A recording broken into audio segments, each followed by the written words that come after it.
ஆரோக்கியத்தையும் அறுசுவையையும் தாரக மந்திரமாய் கொண்டு பாரம்பரிய கருப்பட்டியில் செய்த பக்குவமான பலகாரங்கள், தித்திப்பு நிறைந்த தின்பண்டங்கள், நலனும் நற்சுவையும் நிறைந்த தேநீரும் காப்பியும் உங்கள் ஆலடிப்பட்டியான் பாரம்பரிய உணவகத்தில். தியானம் செய்கின்றவர்கள் ஜாக்கிரதையா இருக்க வேண்டும். ஏனென்றால் யாரை நீங்கள் குறி வைக்கிறீர்களோ அந்த குறி தக்கி உங்களையே தாக்கக்கூடிய நிலைமை ஏற்பட்டுவிடும். ஆகவே மோடி அவர்கள் ஜாக்கிரதையாக இருக்க வேண்டும் என்றார் கேட்டுக்கொள்ள விரும்புகிறேன். அது மட்டுமல்ல, மோடியை பொறுத்தவரையில் காந்தியை பற்றி எனக்கு 80க்கு பிறகுதான், அந்த படத்தை பார்த்த பிறகுதான் தெரியும் என்று சொல்லியிருக்கிறார். நல்ல வேளை அவருடைய தாயையும் அவருடைய குடும்பத்தையும் அவர் மறக்காமல் இருந்தால் சரி.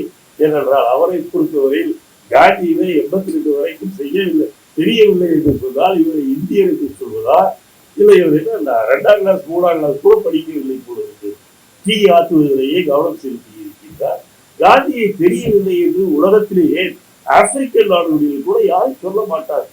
காந்தி அவர்களை தான் இந்த உலக வரலாற்றில் கட்சியின்றி ரத்தமின்றி சாத்திய முறையிலே போராடி, அரசியல் காரணங்களுக்காக போராடி நாடுகள் சுதந்திரம் அடைய முடியும் என்று காந்தி காட்டிய வழியை ஏற்றுக்கொண்டு பல பேர், மார்ட்டின் லூதரை போன்றவர்கள், நெல்சன் மண்டேலாவை போன்றவர்கள் எல்லாம் பல சாத்திய போராட்டங்களை நடத்தி இந்த உலகத்திலே விடுதலை பெற்றிருக்கின்றார்கள்.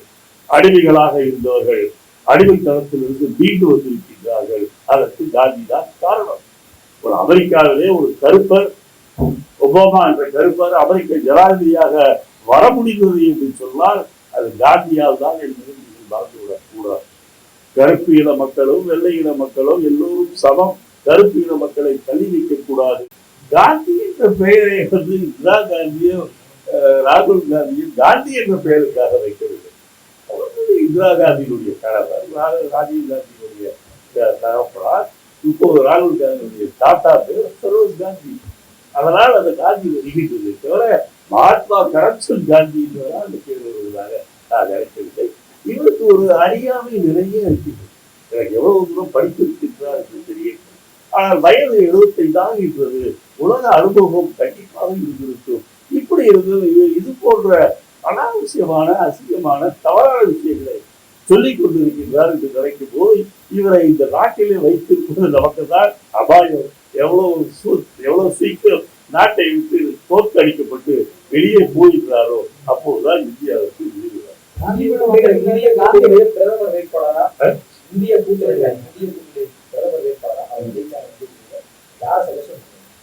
எங்களை பொறுத்தவரை நாங்கள் 26 கட்சிகளை சேர்ந்த ஒரு அமைப்பு இந்தியா என்ற அமைப்பு தமிழகத்திலே ஸ்டாலின் அவர்களுடைய தலைமையிலே இருக்கிறது.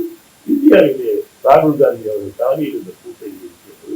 அதை தேர்தல் முடிந்தவர்கள் இந்த அணியிலே இருக்கின்ற அத்தனை பேரும் ஒன்றாக அமர்ந்து, இன்னும் சொல்ல போனால் மம்தா அவர்கள் கூட தன்னுடைய ஒப்புதலை கொடுத்துக் கொண்டிருக்கின்றார்.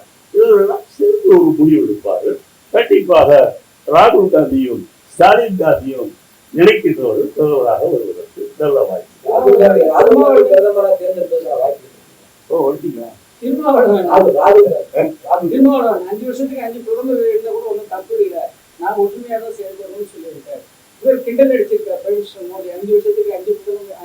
இருக்காங்க. ஸ்டாலின் ஒருத்தர், ராகுல் காந்தி கடைசியில் 5வது வருஷம் இருக்காரு. அதுக்கு திருமாவளவன் சொல்லி 5 பிரதமர் இருந்தாலும் தப்பு இல்லை. அவர் சொல்றது கரெக்ட் தானே. திருமாவளவன் பாராளுமன்றத்திலே போட்டியிட்டு இருக்கின்றார், கண்டிப்பாக ஜெயிக்க போகிறார். ஆகவே அவரும் பிரதமதியாக வருவதற்கு வாய்ப்பு இருக்கிறது. 5 வருடங்களில் 5 பிரதமர் வந்தால் என்ன நஷ்டம் இருந்தார்கள்? ஏனென்றால் அதிகாரிகள் வருடத்திற்கு ஒரு முறை மாற்றப்படுவது இல்லையா? ஆகவே பிரதமர்கள் 1 வருஷத்துக்கு ஒருவர் என்ற இது வராது. அப்படி வந்தாலும் அது என்ன நஷ்டம் இருக்குது? 10 வருஷமாக ஒரே ஆள் இருந்தும் பிரயோஜனம் கிடையாது. என்ன பிரயோஜனம் இந்திய நாட்டுக்கு? மோடியா 10 வருஷம் எதுவும் கிடையாது. ஆகவே 10 வருஷத்திலிருந்து ஒன்றும் பண்ண முடியாத 1 வருஷத்திலிருந்து ஏதாவது பண்ண முடியுதை பண்ணால் அவர்களை நாம் காங்கிரஸ் தான் அதிகமாக கண்டெஸ்ட் பண்றாங்க. அப்ப மெஜாரிட்டி சீட் காங்கிரஸ் வாய்ப்பு இருக்கு. ஒருமித்த கருத்து ராகுல் காந்தி எலெக்ட் பண்றதுக்கு வாய்ப்பு ஏன் இல்லாம இருக்குது? யார் இல்லாமல் இருக்கிறது? ராகுல் காந்தி தேர்வு வாய்ப்பு ஏன் இல்லை?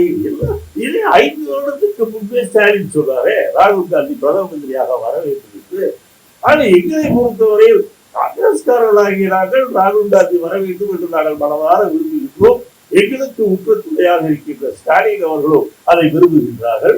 ஆனால் அது மட்டும் போதாது, மற்ற கட்சியில் இருக்கின்ற கூட்டணி தலைவர்களோ என்ன நினைக்கின்றார்கள் என்பதை பொறுத்துதான் யார் பிரதமர் என்பது தெரியும். நாளைக்கு மந்த வரமாட்டேங்கிறாங்க இந்திய கூட்டணி கூட்டத்துக்கு. எப்ப சொன்னாங்க?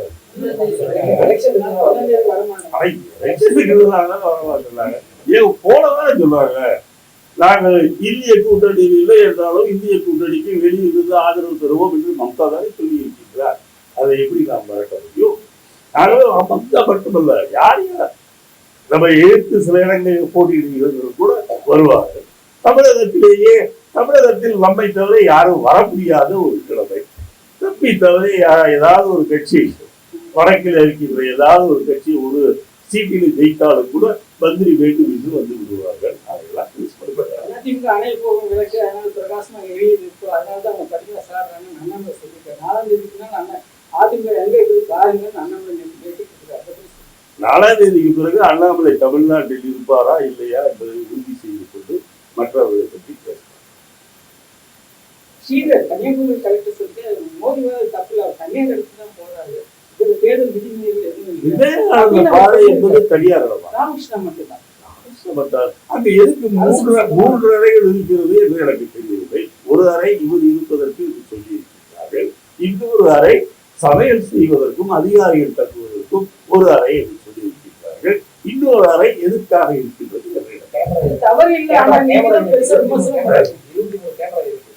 ஆமா, 58 இன்ச்சுக்கு உரிய 28 கேமராவில் எடுக்கணும். தவறு இல்லை, அதை நீங்க தான் பெருசா விமர்சிக்கிறீங்கன்னு பிஜேபி சொல்றாங்க.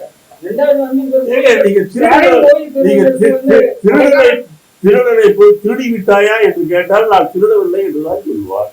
அதுபோல்தான் பாஜக சொல்கிறார்கள். தவறை செய்துவிட்டு தேர்தல் கமிஷனை நீங்கள் துணி வெட்டி புதைச்சி விட்டு நீங்க இஷ்டத்துக்கு தேர்தல் விதிமுறைகளை மீறி செய்துவிட்டு நாங்கள் செய்யவில்லை என்று சொன்னால் இது எப்படி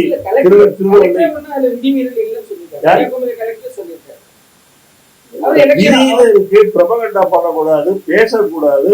நீங்க போய் தியானம் எதுக்கு இருந்தீங்க? நாட்டுல இருக்கிறவங்க எல்லாம் நல்லபடியா குழந்தைகள் பிறக்கிறவங்களுக்கா போய் இருக்கீங்க. நீங்க போய் இருக்கிறது தேர்தலுக்காக இருக்கீங்க. நானே எங்க போவாலும் தெரியுதா, வைக்கத்துக்கே போவாலும் தெரியுதா. வைக்கத்துல போய் பெரியார் ஏற்றி யாகம் பண்ணாங்க, ஞானம் பண்ணாங்க. கடைசியில பெரியார் நல்லா இருக்காரு 100 வயசு வரைக்கும். அந்த மகாராஜா இறந்து போயிட்டாரு. நான் தான் மோடி வைக்கிற அன்பினால் தான் சொல்லிட்டேன், தயவு செய்து ஞானத்தை கைவிடுங்க. கடைசியில முடிவு அது உங்களுக்கே வேற மாதிரி வந்தாலும்